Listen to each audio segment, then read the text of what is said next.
Hi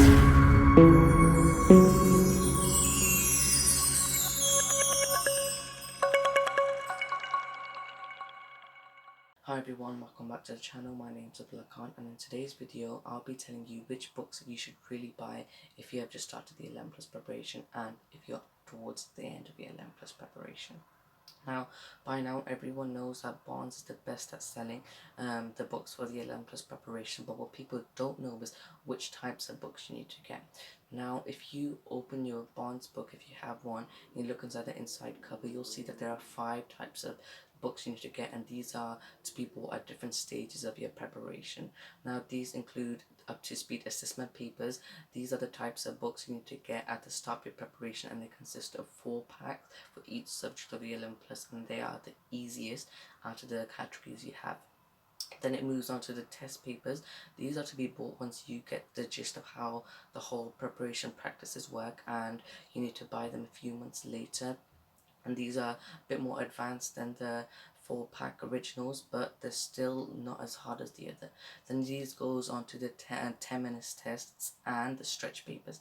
These are much more harder and need much more brighter minds to be completed, because they require more skill and more time. As the 10-minute tests, for example, they have like 20 questions inside each paper, so you need to spend less than 30 seconds if you want to have enough time to, at the end as well, to check over how you've completed it. And the stretch paper are the hardest among the set I've talked about so far, because they consist of focus tests and mixed papers. Focus tests are shorter papers, and they also require brighter minds to be completing these types of papers, but they're kind of extra resources and tools that will also help you to be more successful in the 11 plus exam. And mixed papers are closer to the standard difficulty papers at the end, as they consist of 50 to 80 questions for each subject, and they are much harder than the original. Now, moving on to the last type of category you need to be using, this is the standard difficulty test papers.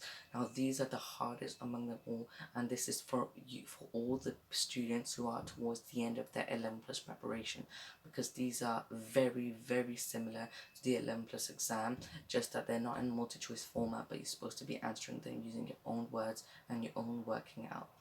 And these are, as I said, towards the end of the preparation, because their difficulty level is very high, but it's a very ideal way of being more successful by buying them at the end of your preparation, so you are very familiar on how similar this is to your 11 plus exam. Now, I'll be showing you 2 books which are an example of the test papers you should be buying, and this, I think, is the best among all of them. These are even better than test papers, because it consists each type of questions that will have that will be available in all the sets that I was talking about. And these are the Barnes CEM English and verbal reasoning.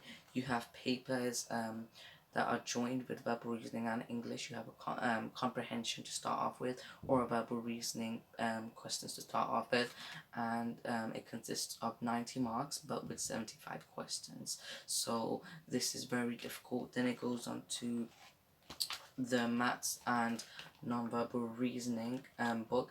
This is just like I said in the other book, this is papers with maths and non-verbal reasoning stuck together, and they might start in any order amongst the subjects, but these are very good if you are towards the middle of your preparation, and you'll be very very helpful if you're struggling with maths and non-verbal reasoning for the 11 plus exam. So thank you everyone for watching this video on which books are best. Don't forget to subscribe for more videos that are coming very soon on Q&A for the 11 plus exam, and also what types of things do you really need towards the end of your preparation.